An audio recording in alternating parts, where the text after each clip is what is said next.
Let's start with the Hawks. You're really worried about the way they're going. Yeah, I am, Hutchie. I don't want them to be the next North Melbourne, but I fear they will be. When you look at their ladder position and, as a result, their lack of draft picks coming through, which we've spoken about at length over the last 2 years, that's the comparison there. So then we look through the players that they've bought in during the trade period and how many B-graders can these two teams bring in. When you look at the comparison there, it's so similar. Apart from Wingard and Mitchell, they're the A's for Hawthorn. The rest of them very comparable to the ones North Melbourne have brought in. And then the concerning part is this. North Melbourne are actually in front of Hawthorn because of the talent they've got coming through. So whilst it's good to be competitive, and I can't fault their effort. I watched them yesterday closely, well coached. They bring effort. They're in most games that they play. But in 3 years' time, I don't want them to realise, oh, hang on, we were 3 years away from having the clean out that we needed, and we are going to have to seriously bottom out like North Melbourne and Adelaide have done. And part of the challenge, I would assume, is the fact that Alistair Clarkson can get a lot out of not very talented players, which means they don't finish 16th, 17th or 18th. They might finish 12th, 13th. If you were his manager, if you were Alistair Clarkson's manager, what advice would you give? Well, you can't give him any advice. That's the whole reason they're in this. But if he was to listen to you, what would you say? Is it time to?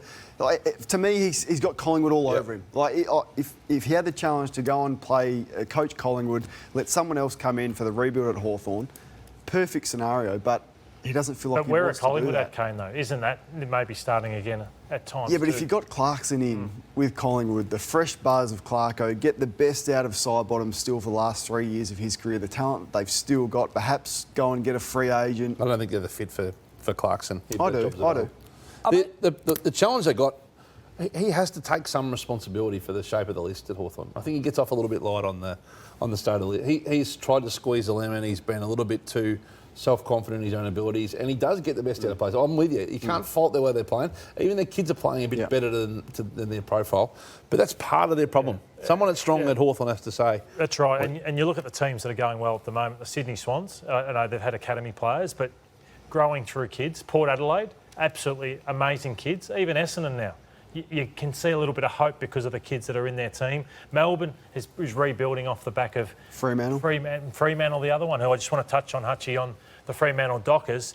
Yes, they've got to improve so much more away from home, and they play the Adelaide Crows this week, but Fife is no longer getting tagged. It's Andrew Brayshaw. And I wanted to show this goal from Fredericks, and that's the role now of a half forward. You have to get up the field, but they have to bring this footy to the Adelaide Oval this week, or when they come to Marvel where they're embarrassed. But this is Fredericks, so he's on the half-back flank.